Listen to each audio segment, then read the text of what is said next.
nakapamili na nga pala ako ng mga lulutuin para sa iftar mamaya. Itong niluluto ko ngayon ay tanghalian ng aking mga chikiting. Kahit fasting tayo, kailangan pa rin nating gawin ang pang-araw-araw na gawain natin. Ito ang sahur namin kanina, sinangag, danggit at itlog. Friday Juma nga pala ngayon. Dito ito sa Masjid Ibn Abbas. Ramadan na naman, panahon ng pag-aayuno. Pagsisikap sa ibada at pagbabago ng sarili. Pero kamusta ang ating pag-uugali? Ang tunay na layunin ng pag-aayuno ay hindi lang ang pagtitiis mula sa gutom at uhaw, kundi ang pagtutuwid ng ating asal. Sabi ng Propeta Muhammad sallallahu alaihi wasallam, kapag kayo ay nag-aayuno, iwasan ninyo ang masasamang salita at hindi magagandang asal. At kung may mang-away sa inyo, sabihin lamang ako ay nag-aayuno. Kaya ngayong Ramadan, pagsikapan nating maging mas mahinahon, mas magpasensya at mas maalalahanin sa iba. Hindi sapat ang gutom at uhaw. Ang tunay na Ramadan ay nasa puso at asal natin, sapagkat ang layunin ng pag-aayuno ay ang takwa. Ramadan Mubarak, naway mapuno ng kabutihan at pagpapatawad ang ating mga puso. Nagre-ready na kami, malapit na ang iftar. Thank you po sa nagbigay nito. Mabruk po sa bagong syahada. Welcome po sa Islam. Syukran Tita Chok sa kagikat at egg.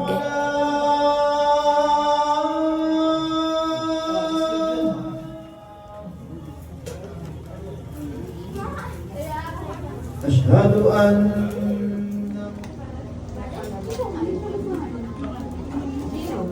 One, two, smile. Yun lang.